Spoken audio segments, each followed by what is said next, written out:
ঈদুল আজহার পর প্রথম কর্মদিবসে কুমিল্লা ৬ আসনের সংসদ সদস্য মোহাম্মদ মনিরুল হক চৌধুরী হঠাৎ সরকারি বিভিন্ন দপ্তর পরিদর্শন করে জনস্বাস্থ্য প্রকৌশল অধিদপ্তরে একাধিক কর্মকর্তাকে অনুপস্থিত পান।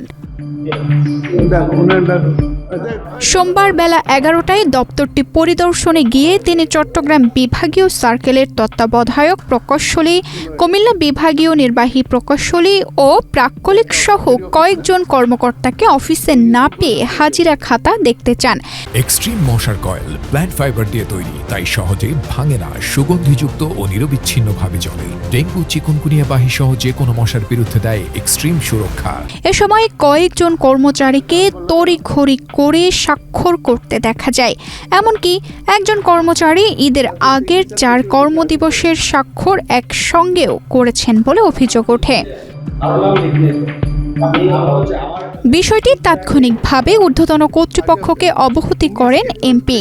এর আগে তিনি কুমিল্লা জেলা সাব রেজিস্ট্রার কার্যালয়ও পরিদর্শন করে দলিল লেখকদের পেশাগত মনোনয়ন ও স্পষ্ট বানানে দলিল লেখার নির্দেশনা দেন।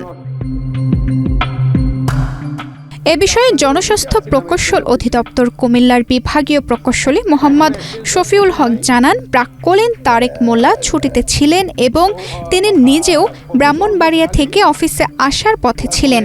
এছাড়া জাতীয় পতাকা উত্তোলন না হওয়ার ঘটনায় তিনি দুঃখ প্রকাশ করেন। তানজিদা রহমান, ইনায়া, বাংলাদেশ প্রতিদিন। বিশেষ সহকারী সিগনেচার দিয়ে পূর্ণ করতেছে। একটা মানে খারাপ অবস্থা দেখছি, এত খারাপ দেখিনি কোনো সময়। আরেকদিনও আপনাকে টেলিং করছিলাম আমি